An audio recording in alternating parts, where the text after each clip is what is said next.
Hi అండి, potato fry చాలా క్రిస్పీగా చాలా టేస్టీగా ఎలా చేయాలో చూసేద్దామండి. చాలా సింపుల్గా అయిపోతుంది. ముందుగా స్టవ్ ఆన్ చేసి బాండి పెట్టుకుని ఒక హాఫ్ కప్ ఆయిల్ వేసుకోవాలి.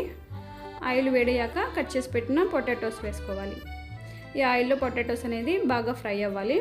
క్రిస్పీగా వచ్చేంత వరకు బాగా ఫ్రై చేసుకోండి. అలా ఫ్రై చేసుకున్నాక ఓ ప్లేట్లో తీసేసుకోవాలి. అదే బండిలో ఆయిల్ సరిపోతుందండి. ఆవాలు, జీలకర్ర, పచ్చనిపప్పు, దంచి పెట్టుకున్న వెల్లుల్లి, పచ్చిమిరపకాయలు, కరివేపాకు, బారుగా కట్ చేసి పెట్టిన ఆనియన్స్ ఇన్ని వేసుకుని అలా ఫ్రై చేసుకోండి. ఫ్రై అయినాక ముందుగా మనం పొటాటోస్ అనేది ఫ్రై చేసుకున్నాం కదండి, అది ఇప్పుడు వేసేసుకోవాలి. ఈ కర్రీ అనేది పొటాటో కర్రీ అనేది రసంలోకి, సాంబార్లోకి చాలా బాగుంటుందండి. ఇప్పుడు కొంచెం పసుపు, కారం, సాల్టు వేసుకుని ఒకసారి ఫ్రై చేసుకోండి. ఒక 2 మినిట్స్ అనేది ఫ్రై చేసుకోవాలండి. చాలా సింపుల్ అండి. కొంచెం ఫైనల్గా ధనియాల పొడి వేసుకుని సర్వ్ చేసుకోవడమే.